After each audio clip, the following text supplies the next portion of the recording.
Local lead generation. Today I'm joined with Mike Martin, the founder of Magic Page, the founder of GBP Optimizer, Lead Simplify, and several other SaaS tools. He's been in the industry for a long time. I've got a lot of respect for him. But coming into 2026, Mike, what is different, would you say, now for local lead generation? Where should people be focusing their attention on to generate more local leads?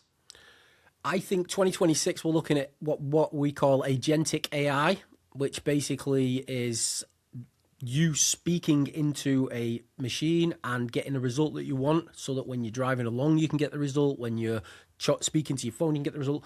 A lot less now people are going into boxes and clicking in keywords and searching. They're literally clicking a button, speaking to it and having a chat with it.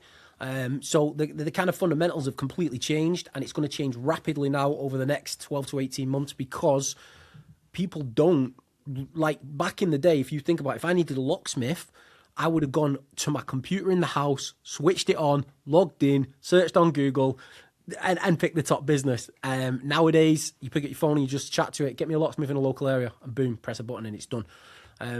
So I feel agentic AI is taking over. People need to have genuine, real human interactions with their business in all different directions that can be proved, that will enable them to rank in not just the search engines, but on AI, in the maps, on social media, and in lots of different other environments and areas. Yeah, for sure. I think AI is the buzz keyword for 2026 for sure. I think it's going to be even bigger in 2027. I think people are getting down the funnel a lot faster. And as they're getting down the funnel from the top of the funnel, question-based keywords, down to the bottom of the funnel, straight away then, as they get into the bottom of the funnel keywords, the Google business profiles and the paid ads are dominating. Yep. So a lot of websites, again, a lot less clicks. People talk about 0 clicks now for a lot of keywords and stuff like that, where I kind of talk about being the perfect click. So instead of it being 0 clicks, now you're getting a lot less, but they're already kind of pre-sold when they're coming. By the time they click through to your website, they're pre-sold. But I want to touch on Google business profiles, because we've seen a massive growth in the volume of calls and volume of leads coming from Google business profiles. You've obviously gone all in on this with regards to the GBP Optimizer, which is an amazing tool that allows you to manage multiple GMBs or Google business profiles. Can you expand a little bit more of why a Google business profile is very important for local lead generation?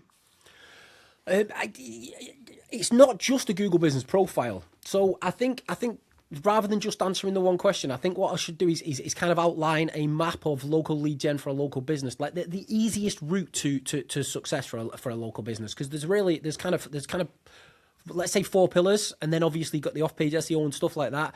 But I think step number 1 for any local business, it's free to start, has got to be the Google business profile. It's the true organic top of Google. It takes the top 3 positions. If you can get into the top 3 using consistent daily actions, then you're gonna win. But then it being connected to an actual website is also very, very important, because of things like your NAP information and various other back and forth signals that are created through schema and other things like that. So I would say probably step number 1 is build a decent website, a decent local business website that kind of presents your business to the world as a legitimate organization that people want to do work with.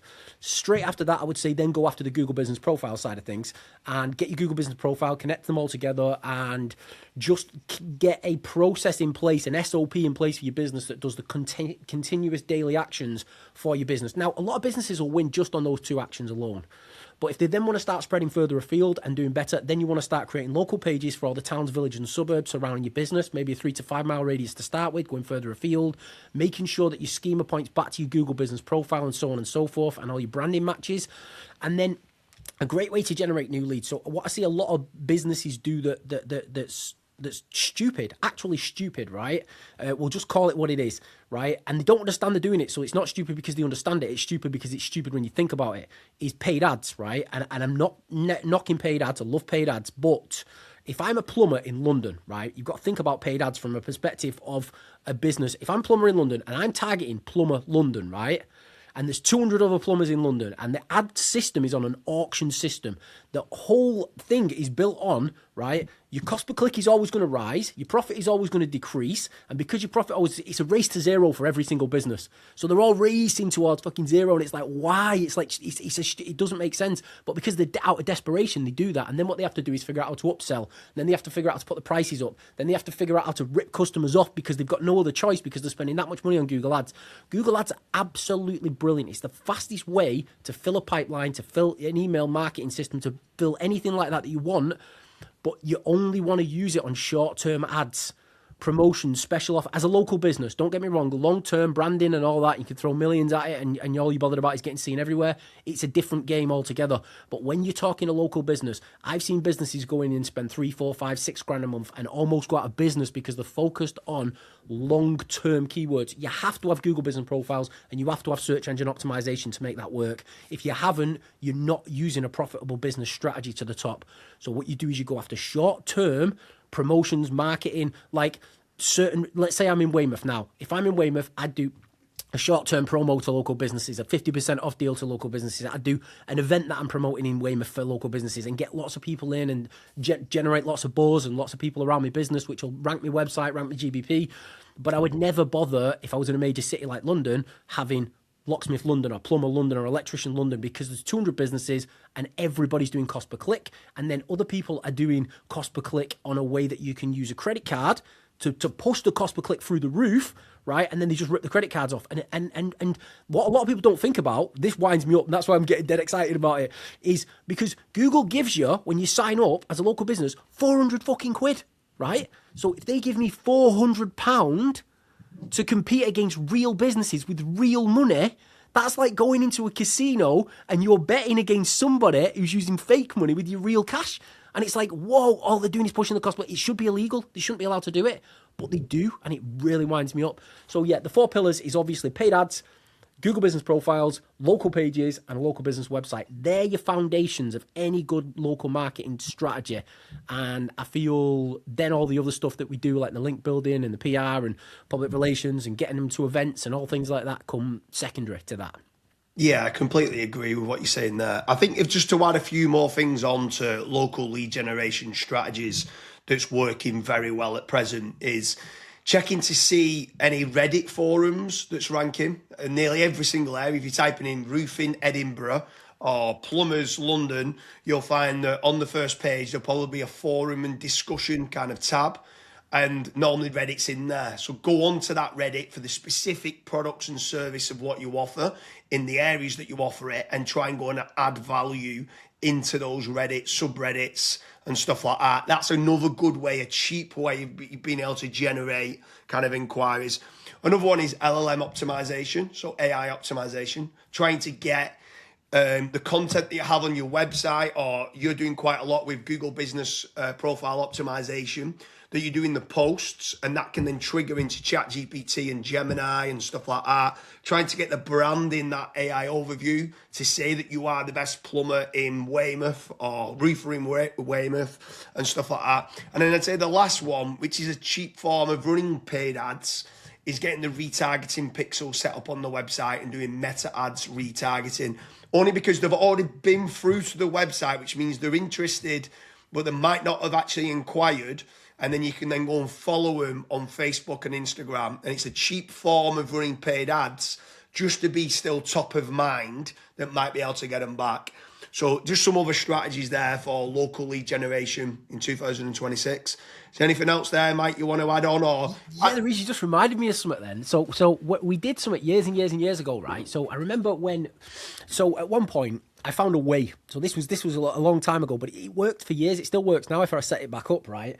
And what I was doing is I found a way that I could get a free website. So back in the day, I didn't have much in the way of money. And so I found a way I could get a free website with a SIM card, with a pay-as-you-go SIM card. So I went and got loads of SIM cards, built loads of free websites, and I got them ranking in all the major cities. And then I started to build location pages off them all, and was generating loads of leads and loads of traffic.